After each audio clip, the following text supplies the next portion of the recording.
मध्य प्रदेश में विधानसभा चुनाव के चुनाव प्रचार के अंतिम दिन 15 नवंबर को सभी उम्मीदवारों ने अपनी अपनी विधानसभा में जमकर चुनाव प्रचार किया। इस दौरान खरगोन जिले की महत्वपूर्ण मानी जाने वाली बड़वा विधानसभा में भी प्रचार के अंतिम दिन कांग्रेस उम्मीदवार नरेंद्र पटेल और बीजेपी उम्मीदवार सचिन बिरला घर घर और दुकान दुकान दस्तक देकर मतदाताओं से वोट मांगते नजर आए। जहां इस दौरान कांग्रेस उम्मीदवार नरेंद्र पटेल वार्ड वार्ड जाकर कांग्रेस के वचन पत्र के सहारे मतदाताओं से संपर्क कर वोट मांगते दिखे, वहीं बड़वा के वर्तमान विधायक और बीजेपी उम्मीदवार सचिन बिरला ने भी गली गली जाकर अपने संकल्प पत्र और लाडली बहना योजना के बारे में बताकर मतदाताओं को साधने का प्रयास किया। वहीं इस दौरान कांग्रेस उम्मीदवार नरेंद्र पटेल और बीजेपी उम्मीदवार सचिन बिरला ने चुनाव जीतने के बाद विधानसभा क्षेत्र के लिए अपने अपने विजन भी बताए। देखिए ये पूरी खबर संवाददाता शशिकांत शर्मा के साथ।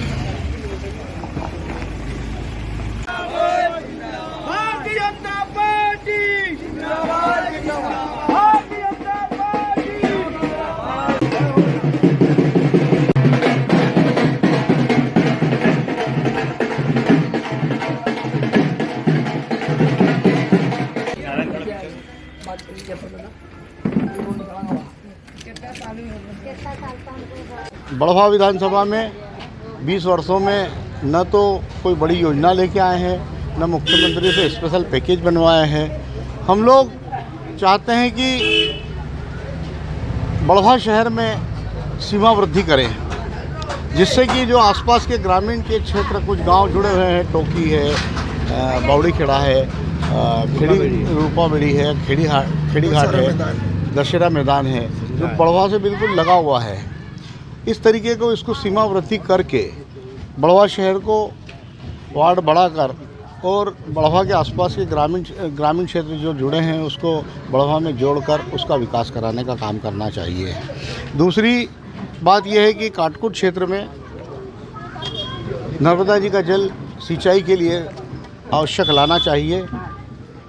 सचिन बिरला जी ने कहा था कि मैं इस योजना के तहत में एक विकास की गति को बढ़ाने के लिए मैं कांग्रेस पार्टी छोड़ रहा हूँ और भारतीय जनता पार्टी ज्वाइन कर रहा हूँ। लेकिन मैं समझता हूँ कि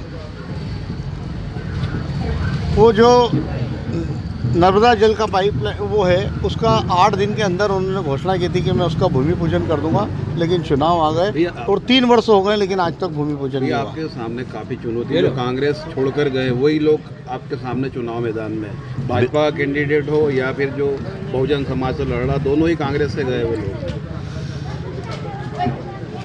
बिल्कुल सही कहा आपने कि तीनों कैंडिडेट कांग्रेस पार्टी के कहीं ना कहीं नुमाइंदे थे, लेकिन ये दोनों जो कैंडिडेट आए हैं ये जनता का हित करने के लिए नहीं आए हैं, ये खुद अपना विकास करने के लिए आए। तो एक ने भारतीय जनता पार्टी को चयन कर लिया और एक ने बसपा को चयन कर लिया।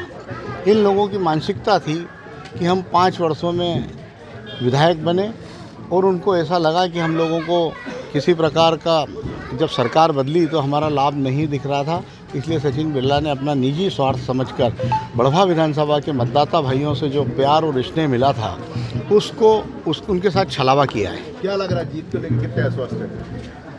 मैं मतदाता भाइयों को जो जनसंपर्क डोर टू डोर कर रहा हूँ उसमें मुझे पूरी उम्मीद है कि मतदाता भाई मेरे पक्ष में हैं और मुझे निश्चित तौर से उनका आशीर्वाद और प्यार मिल गया है, तो निश्चित तौर से मैं 100% जीतूँगा। बात देखते हैं तो बड़वा को जिला बनाने की जो मांग चली आ रही है, क्या उसको पूरा करेंगे? देखो ऐसा है कि बड़वा को जिला बनाने के लिए बड़वा के लोग भी मांग कर रहे हैं, महेश्वर को जिला बनाने के लिए महेश्वर के लोग भी मान रहे हैं, मानधाता खंडवा जिले का मानधाता के लोग भी मान रहे हैं कि ओंकारेश्वर को जिला बनना चाहिए। सभी लोग अपनी अपनी मांग, चाहे वो आम जनता चाहती है। मैं तो ये कहता हूँ कि ये 3 विधानसभाएं जो है इसमें शासन निर्णय ले और जहाँ सुविधा अनुसार हो जिला बनना चाहिए, मैं इतना जरूर कह सकता हूँ। परिवर्तन ने देखा कार्यकर्ताओं में बहुत जोश है, उत्साह है, तो ये जीत रिकॉर्ड मतों से हम लोग जीतेंगे। आपने ऐतिहासिक जीत दर्ज की थी पिछले चुनाव में, इस बार किस प्रकार का माहौल लग रहा है जब आप घर घर जा रहे हैं, लोगों से मिल रहे हैं? लोगों से मिल रहे हैं, घर घर जा रहे हैं। भारतीय जनता पार्टी कमल के फूल की सब लोग बात कर रहे हैं, शिवराज मामा की बात कर रहे हैं, मोदी जी की बात कर रहे हैं। इससे लगता है कि पिछला रिकॉर्ड अब टूटने वाला है। अच्छा, गुर्जर प्रत्याशी आपके सामने, आपके समाज का है, तो कोई उससे फर्क तो नहीं पड़ा है? कोई फर्क नहीं पड़ता, विचारधारा की बात है और हमारे साथ जनता है, समाज है।